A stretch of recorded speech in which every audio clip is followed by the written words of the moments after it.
Thank you very much. Thank you so much for being here. We are here in strange times, times when unreality and fiction and fantasy seem to control the public discourse. And what we see with our eyes, we're constantly told, well, that's not true.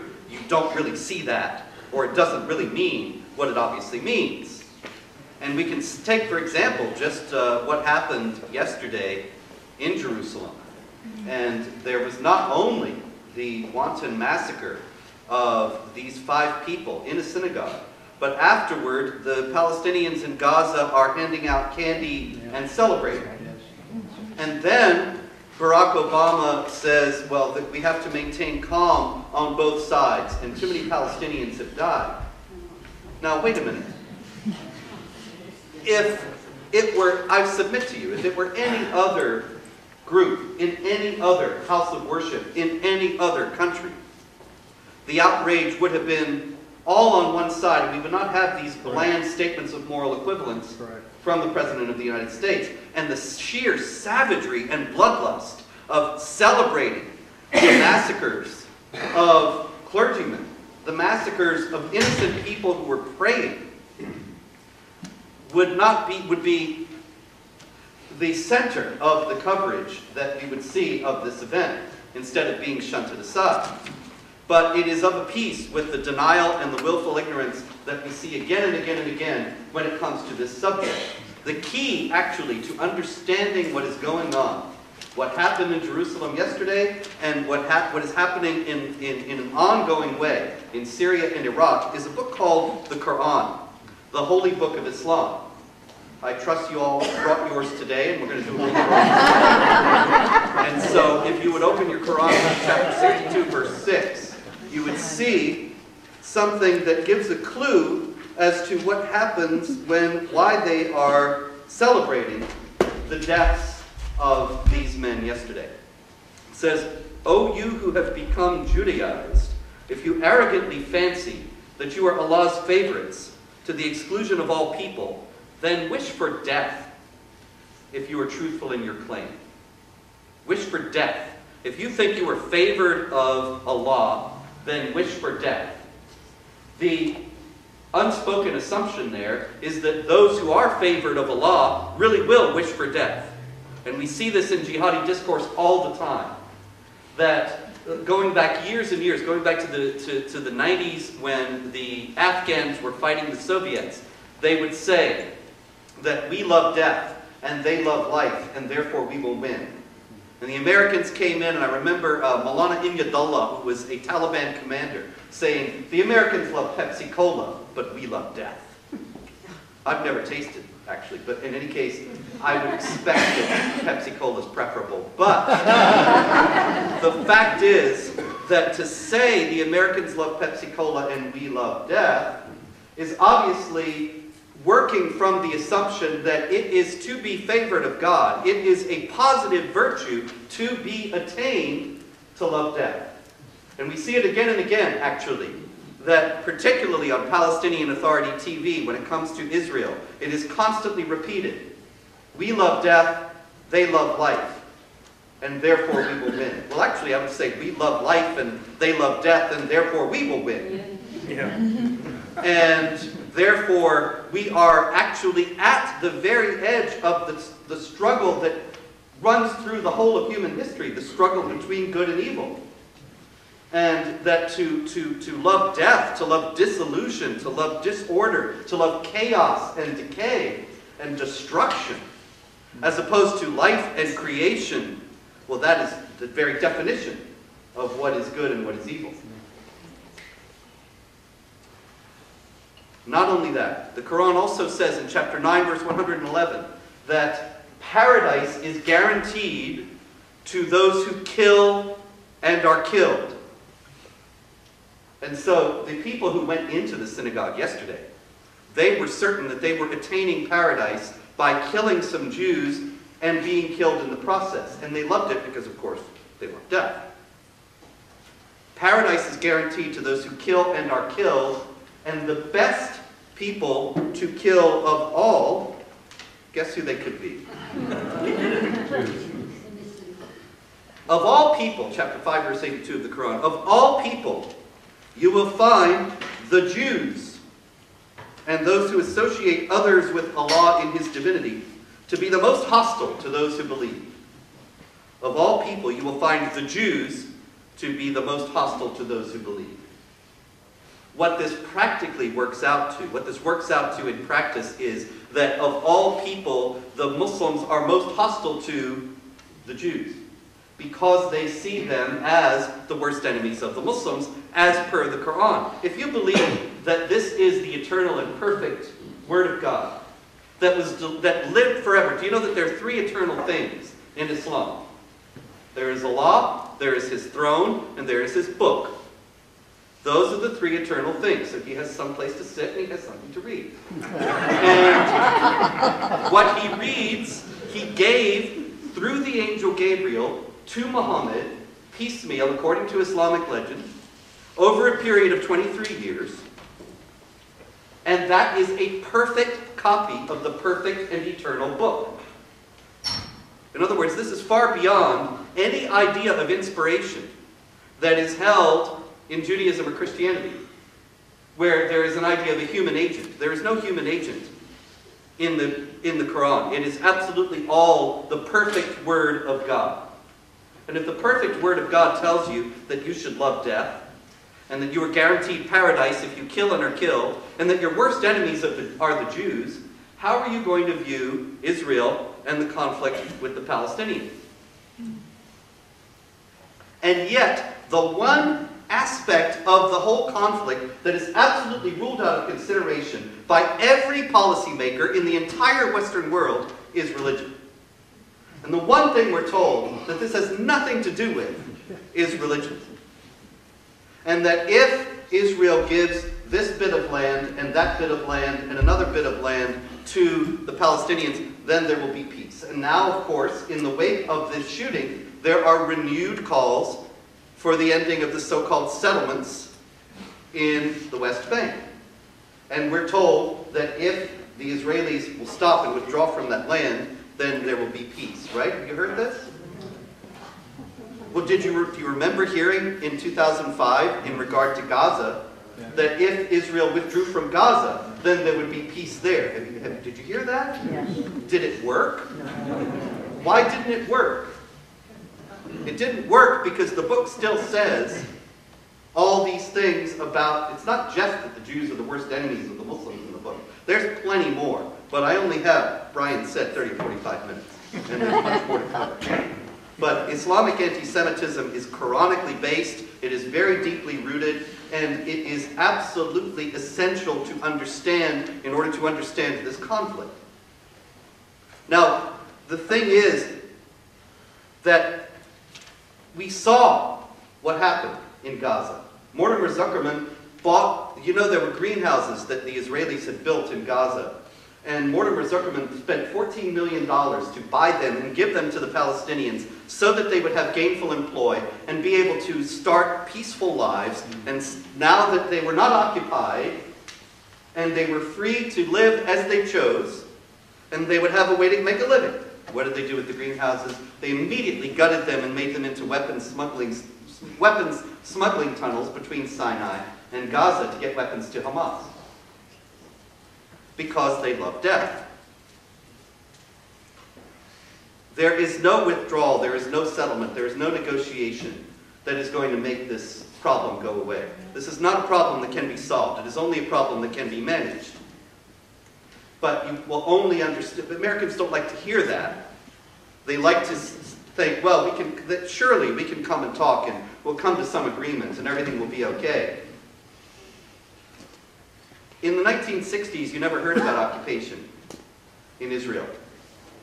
Some of you who are as old as I am might remember that. You may even remember that you never even heard about Palestinians until the 1960s. They were invented in the 1960s. There weren't any before that. They were invented as a propaganda piece because Israel was surrounded by 22 giant and hostile Arab states and other Muslim non-Arab states that were just as hostile. And so they were the underdogs, and America loves the underdogs. They had to change the narrative the Palestinian people, which has no history, no ethnicity that is distinguishable from any of the Arabs in the surrounding areas. There was never a nation state, never a king, never a president, never a culture, nothing. It was invented in the 1960s to create an even tinier people so they could be the underdogs against the giant Israeli war machine. You never heard about occupation between 1949 and 1967, and yet Gaza was occupied by Egypt and Jordan occupied the West Bank, Judea and Samaria. And yet nobody said a peep about Palestinians must have a state during that period. Why? Because it's all about the Jewish state must not exist. It's all about the Quran. Yet again, the Quran says in chapter 9, verse 29, "Fight against those who do not obey Allah and His Messenger, and do not forbid what He has forbidden, even if they are of the people of the book," which is Jews and Christians primarily, "until they pay the jizya, the tax, with willing submission, and feel themselves subdued." In other words, until they submit to the rule of the Muslims. The idea of a state that is ruled by non-Muslims in the middle of what is considered to be Muslim land, well, the Quran says, drive them out from where they drove you out. Chapter 2, verse 190. And so, it must not exist. But these are religious imperatives. The one thing that is absolutely discounted in all matters of policy in Washington and elsewhere regarding Israel. It's the same thing with the Islamic State. Just the other day, they beheaded yet another American hostage, Peter Kasich, Abdurrahman Kasich, a convert to Islam, and the President of the United States said that this has nothing to do with any faith, least of all the Muslim faith which Abdurrahman had adopted as his own. Okay, look, Peter Kasich was not a Muslim until he had been taken hostage and he was under threat of death. And after that, his parents only quite recently revealed that under duress he had become a Muslim. Barack Obama, in saying that it had nothing to do with the Islamic faith which Abdurrahman had adopted as his own, he's trying to do two things. Did you catch them? He's trying to, in the first place, of course, as he always does, absolve Islam from any responsibility for the atrocities committed in its name and in accord with its teachings. And second, also, to give the impression that the conversion was something that was voluntary and that had been taken on as a matter of his free conscience, Kasich's free conscience, and thus was testimony to the fact that Islam had nothing to do with this, and that it was just, it's a twisting and a hijacking and a perverting of the true religion of Islam. Now, the thing is, Barack Obama always says this. He might as well just have a form ready at the White House, and he can just fill in the blanks. The beheading of so-and-so on such and such a date, or the explosions and the killings at such and such a place at such and such a time, have nothing to do with the great and noble religion of Islam. Okay, a couple things before we see why that matters. In the first place, the beheading. Why did they behead Kasich? The Quran in chapter 4, verse 92 says, "Do not kill another Muslim." So if he did convert, he should have saved his skin thereby. Except Islam doesn't have forgiveness.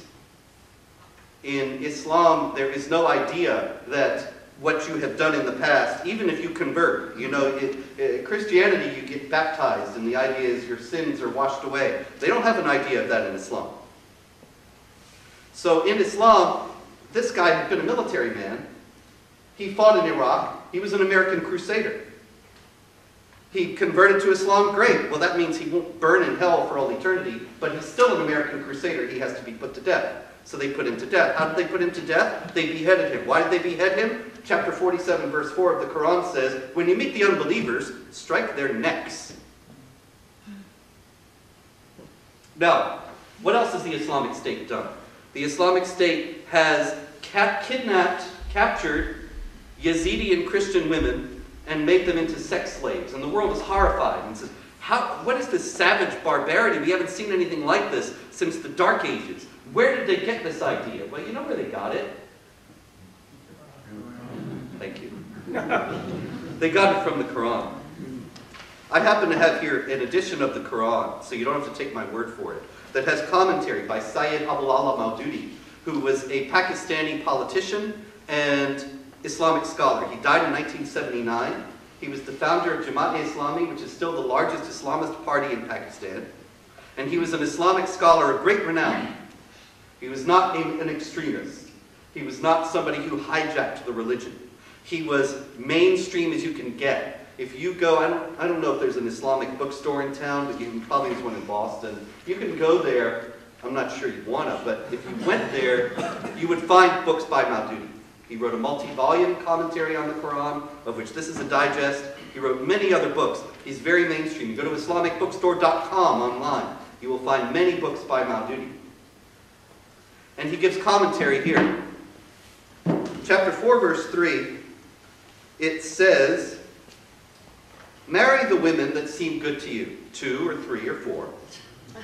If you fear that you will not be able to treat them justly, then marry only one," which sounds great until you realize justly is kind of a subjective judgment. But in any case, "or from those your right hands possess." What are those your right hands possess? See, this is the problem with people read the Quran and they don't understand why, they don't understand what they're reading, because these terms have very specific meanings in Islamic theology that are often not explained. So we have Maududi to explain that. What is "what your right hands possess"? He says, this expression denotes slave girls, female captives of war, who are distributed by the state among individuals when no exchange of prisoners of war takes place. So when the Islamic State did this, they were acting in complete accord with an understanding of Islam that is far more widespread and mainstream than anyone in the American media has admitted. Another thing they did was they went around to the Christian homes in Mosul, which was historically a city with a large Christian population going back 2,000 years. And they painted the Nun, the Arabic letter, the first letter of the word Nasara, which is Christians in the Nazarenes, the word for Christians used in the Quran. And they painted it on the door of the, yes, kind of a bowl with a dot on the top. They painted it on the doors of the Christian homes to mark them. So they would come back and demand from them the payment of the tax specified. I already quoted to you chapter 9, verse 29 of the Quran, that specifies that the Christians and the Jews have to be fought against until they pay this tax, the jizya, with willing submission and feel themselves subdued. Now in that, it's very important also, you hear what Maududi says about this passage. He says that the purpose for which the Muslims are required to fight, note that he says required to fight, not you have an option to go to war, but required to fight, is not, as one might think, to compel the unbelievers into embracing Islam.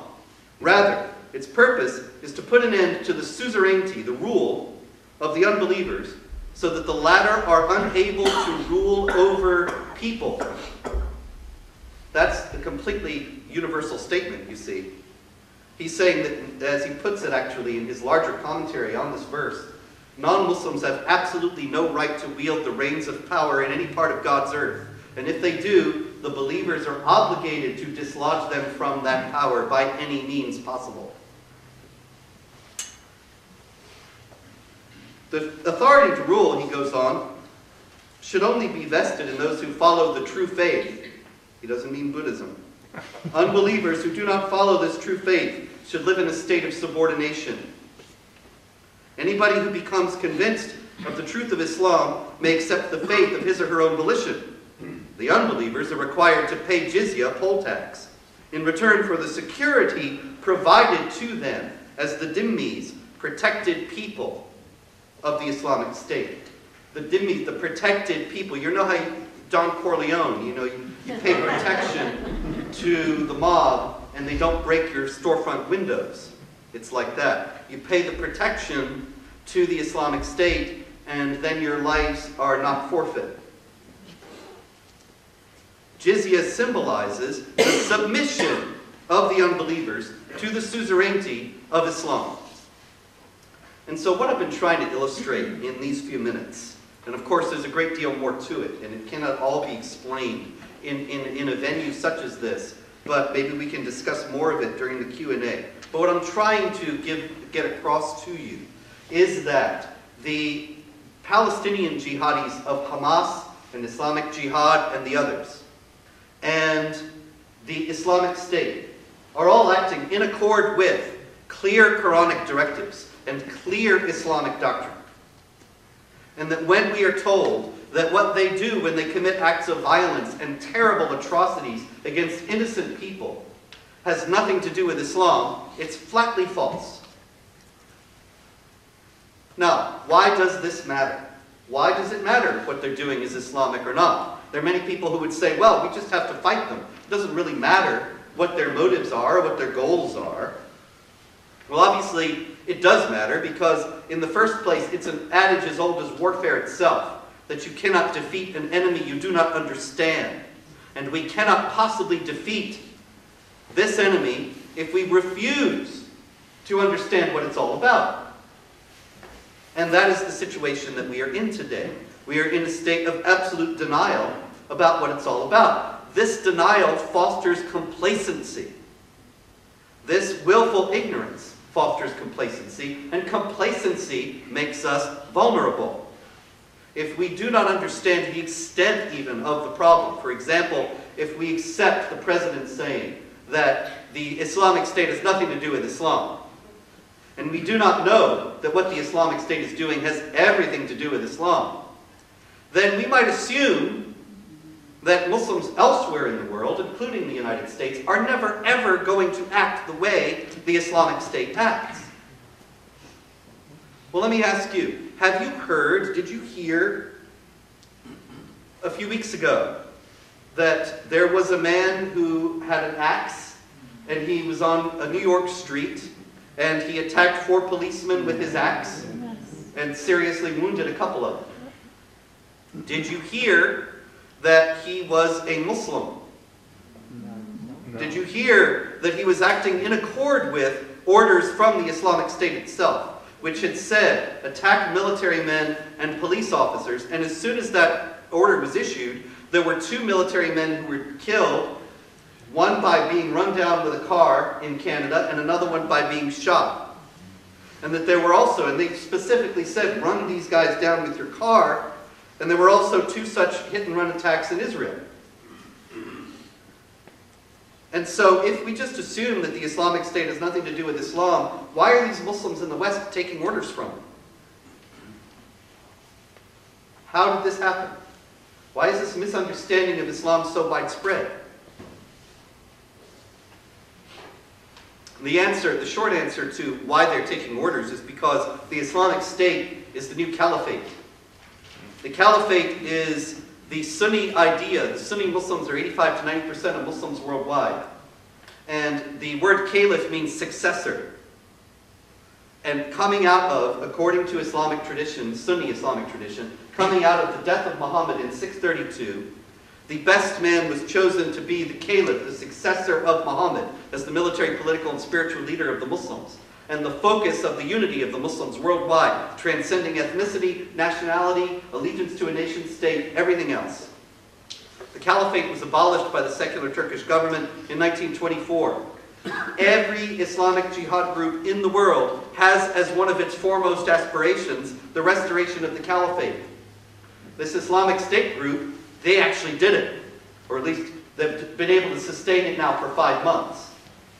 But even in doing that, they are attractive to large numbers of Muslims worldwide. And we see hundreds of Muslims from the United States, well over 1,000, maybe even as many as 4,000 from France, 1,000 from Britain, hundreds and hundreds from all the other European countries, hundreds from Canada going to join the Islamic State. We never saw this with Al-Qaeda or other jihad groups. It's because of the appeal of the caliphate. But the caliph also issues orders and the Muslims obey. He's the leader of all the Muslims. And so if he says, go take an axe and kill cops on the New York street, some guy will do it, maybe more than one. There was another axe attack in Washington. They haven't caught the guy. But I will tell you, with 100% certainty, he was another one following the orders of the Islamic State. It just doesn't happen that somebody decides to take an axe and kill cops with it The coincidence would be too great had he nothing to do with that. So why the denial? Why is it that these obvious facts are so universally denied? And I can tell you, they are universally denied. I run a website called Jihad Watch, and what I do is I watch jihad. And it beats Leave It to Beaver. And jihad, every day, is happening around the world. People committing acts of violence in accord with Quranic commands. And in careful accord with Quranic commands. In other words, you know, why do you have to cut off somebody's head? Why can't you just shoot them? Well, the Quran says so. Plenty other things that the Quran says, and people do them. In the course of this work, I am looking at news sites and wire services and all these sources all day, every day. And there is a steady stream of articles that I see coming out of AP and Reuters and the New York Times and the Washington Post and CNN and NBC. Articles with titles like, "Is the Islamic State acting in accord with Islam?" And I can tell you, when I see the title, I know the answer. No. They will be arguing no. If I see an article and it says, "Does Islam encourage violence?" I know the answer. No. Every last one, 100% of any mainstream media article dealing with these topics will be saying Islam is a religion of peace. It's been twisted and hijacked by a tiny minority of extremists. There are Jewish and Christian extremists too, and nobody should draw any judgments about Islam from the actions of these people. And every last one of them, unanimous. If there were ever an article, you know, Bill Maher. Did you see the controversy with Bill Maher a few weeks ago? He got in the big fight with Ben Affleck, and he was saying there's a problem with Islam. Same thing. Every article, why Bill Maher is wrong. Every last one. If I ever saw the New York Times run a piece saying, "Bill Maher may have a point," I would faint dead away. How did this happen? It's a matter of United States government policy.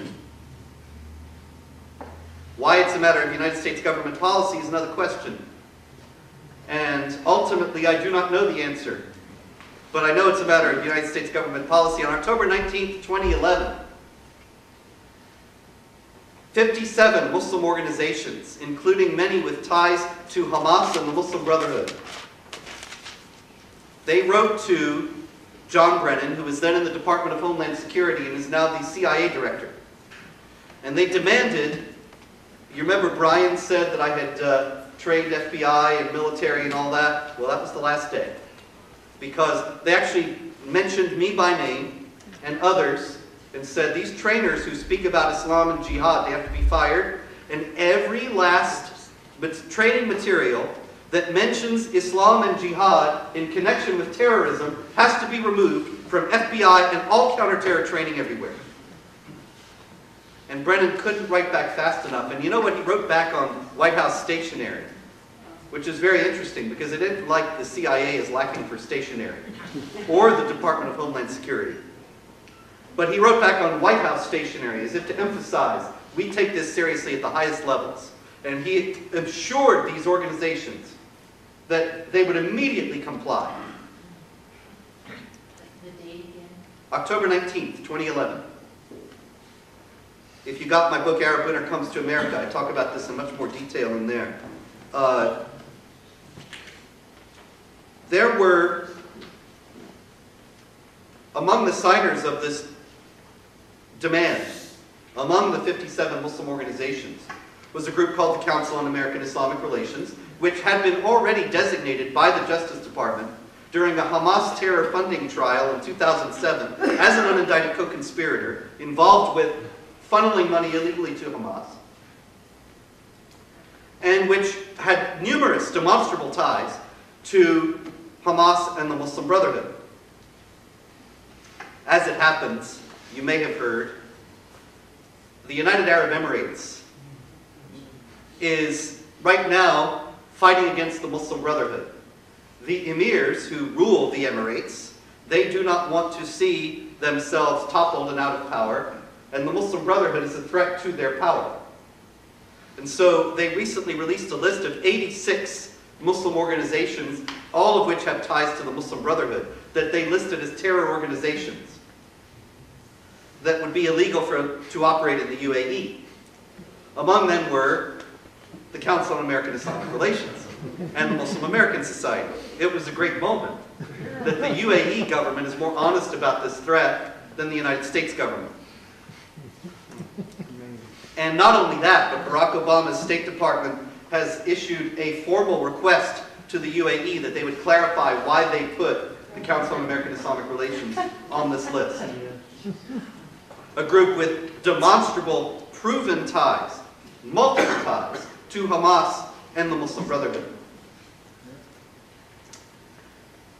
My colleague Pamela Geller and I, a few years back, filed a Freedom of Information Act request with the Justice Department, asking for records of their correspondence and their mutual activities with groups that had ties to Hamas and the Muslim Brotherhood, including the Council on American-Islamic Relations, the Islamic Society of North America, and others.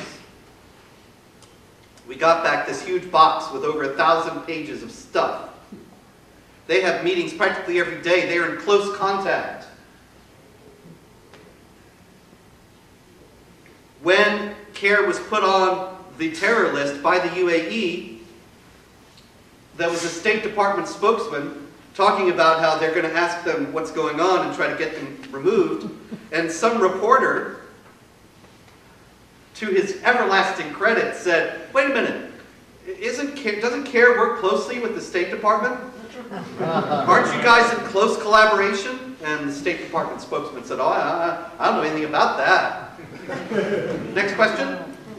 But yes, we do know about that, and the collaboration is extensive. And you have to wonder, what on earth is the president thinking in having the Justice Department and the State Department and other agencies work so closely with these groups? One of the things that came out at that Holy Land Foundation trial, the Holy Land Foundation was once the largest Muslim charity in the United States. It was closed down because after 9/11, it had donate to 9/11 victims on its website, but the money was going to Hamas. And it's illegal to give money to Hamas. It's a terror organization, so it was shut down. During the trial, when CAIR was named an unindicted co-conspirator, there was a captured document that was extraordinarily interesting. The strategy of the Muslim Brotherhood for North America. It was never intended to be released. This was an internal document of the Brotherhood and Brotherhood organizations. But it was in the Holy Land Foundation offices. When the FBI raided the offices, they carried out boxes of stuff, and we got it. And it says, and I quote, "The brothers must understand that their work in America is a kind of grand jihad in eliminating and destroying Western civilization from within and sabotaging its miserable house by their hands and the hands of the believers." Did you catch that? By their hands and the hands of the believers. By whose hands? By our hands. By the hands of Western civilization, you see. They're going to make us tear us down. Not just the Muslims working to subvert, but witless non-Muslims going along and helping. So that it falls Western civilization and Allah's religion is victorious over other religions. This is the plan. This extraordinary document details how they're going to do that, the establishment of Islamic centers and so on. It's very interesting, but maybe the most interesting thing is that it lists the Muslim Brotherhood organizations in the United States. This was before CAIR was founded, but the parent organization of CAIR, the Islamic Association for Palestine, is in there, and every last one of the other major Muslim groups is listed in this. Muslim groups in the United States, they're all Brotherhood organizations. Along comes Barack Obama, elected president in 2008, and again in 2012. Barack Obama, there's a book over here that I co-wrote with Geller a few years back called The Post-American Presidency. We got the title from the fact that in 2008, Obama was photographed he was walking from an airplane to a car, and he was holding his place in a book. In other words, he was so engrossed in the book, he didn't even want to put it down. You know, and these guys, they had entourages and, Jeeves, hold my book. But no, he had to have this one with him. He had to get right back to it. He was totally engrossed in this book, and the book was? No, it wasn't the Quran. That would maybe he had.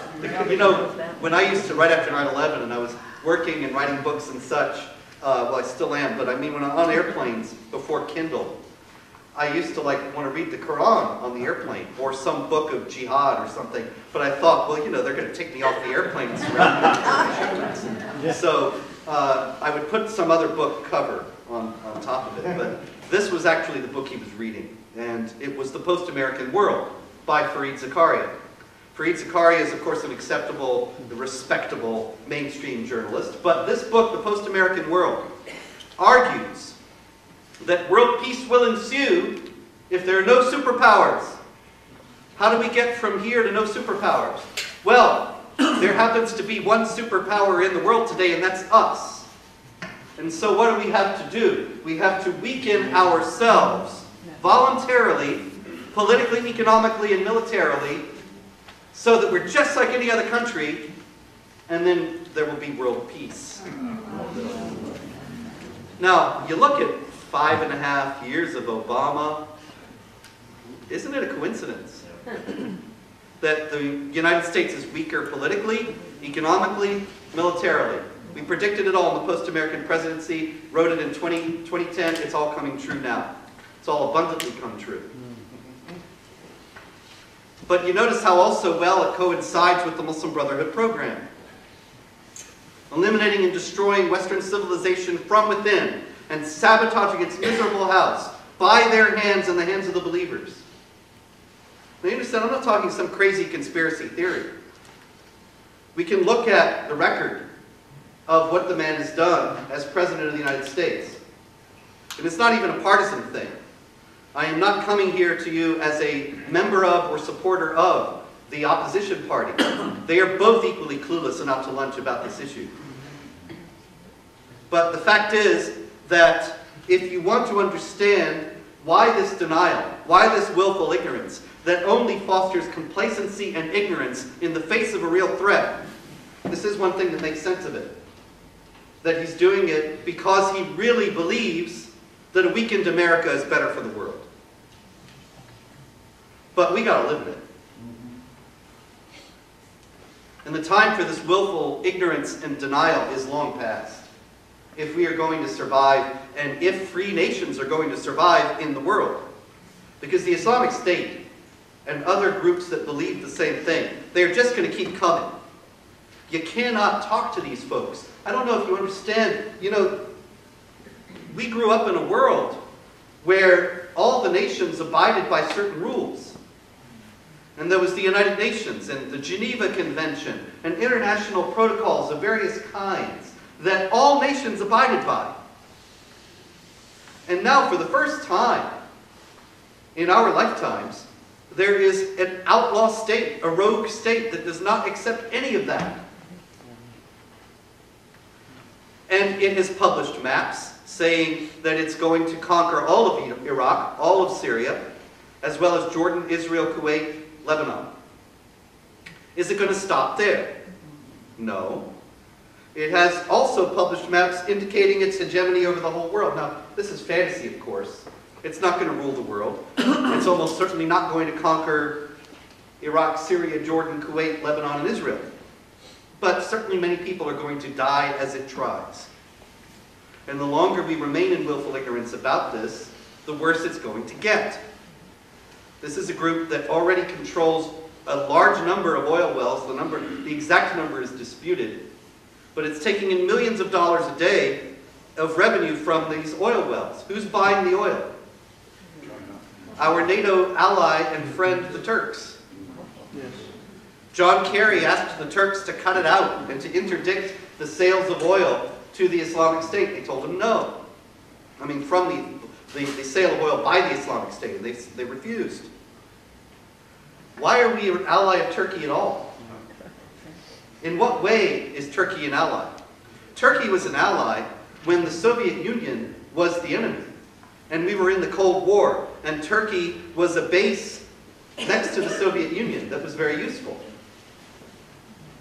Nowadays, we are still operating according to these outmoded Cold War models when they have no more utility in the world. And when Turkey has aided and abetted the Islamic State in numerous ways, because they were the seat of the last caliphate, Recep Tayyip Erdogan, the president of Turkey, wants very much to restore the caliphate. He doesn't want to see it in Mosul or Baghdad. He wants to see it in Istanbul. But he thinks the Islamic State can clear away a lot of the obstacles that he faces in the meantime. The Kurds, Assad, maybe even the Iranians, and then he can roll in and take control of the whole thing. He's not going to help us one bit against the Islamic State. But our whole political discourse about these issues is deformed by this denial and willful ignorance. And so it must end. And I will end on that as a call to you, that whatever your situation, whatever your activities, whatever you are doing in life, however politically involved you are, that you do not allow the political candidates you support of either party to continue with this suicidal denial and willful ignorance. And that we together begin to demand of those who represent us that they speak realistically about this threat and begin to deal with it realistically and formulate honest and effective ways to contain it, because it can be done. And we can get into that in the Q&A if you want. It is not as if we have to sit back and watch them grow. But this unreality is going to be the death of us if we do not dispel it. And right now, that is absolutely our responsibility. Nobody else is going to do it for us. It is up to us in whatever our situation to tell our friends, tell our neighbors, inform everyone around us of what is really going on, and work to dispel this folly. The Founding Fathers said, to this great effort, we pledge our lives, our fortunes, and our sacred honor. And they were men of unique courage, but nowadays I'm astonished to find that that kind of willingness is lacking. I can tell you, however, with absolute certainty, that if we are not willing to risk those things, we will certainly lose them. And we need to recover that spirit. Thank you very much.